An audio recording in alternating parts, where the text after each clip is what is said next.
Test number 1. Inspect the fabric. You can see that the shawl passes light. It's translucent. It's not shiny like silk. And in another photograph in the guide, you can see small imperfections around the fringes which suggest it may be hand-woven. Pass. Test number 2. Feel it. Well, that shawl doesn't feel slippery, and that would indicate, if it were slippery, artificial fibers. It doesn't feel fluffy. That would indicate that it's been mechanically brushed. That's what people do to, well, lower grades of pashmina to try and make them more marketable. So, pass. Test number 3, smell it. Now, I want to remind you, pashmina is wool, and that's animal hair. That's what it should smell like, and that's what this shawl smells like. So, good. Pass. Test number 4, crumple it. I crumpled the shawl and I opened it up again. It showed a few creases, not too many, but I wasn't sure. Not sure. Test number 5, burn it. I burned a piece of fringe and left a clean ash. That's what you want.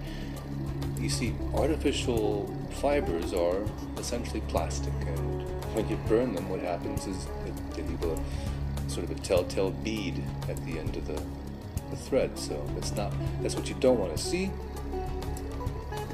Pass. Test number 6, pass it through a ring. Well, I have to admit to you, I was cheating in the photograph. You can't really see the ring, but it's large, not a woman's wedding ring. According to the classical test, you're supposed to use a woman's wedding ring. Also, the shawl got stuck at that point. I might have been able to get it through, but it didn't want to go. Still, that's what can happen with 2-ply shawls and up. You see, this test is really kind of a fancy piece of shopkeeper showmanship.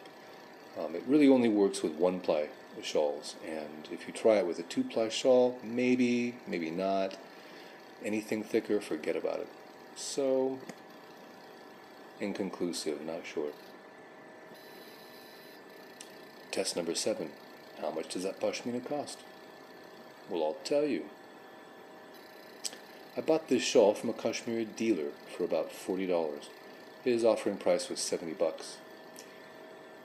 Now, that might have been the price, $40, had I bought it directly from the workshop or the weavers.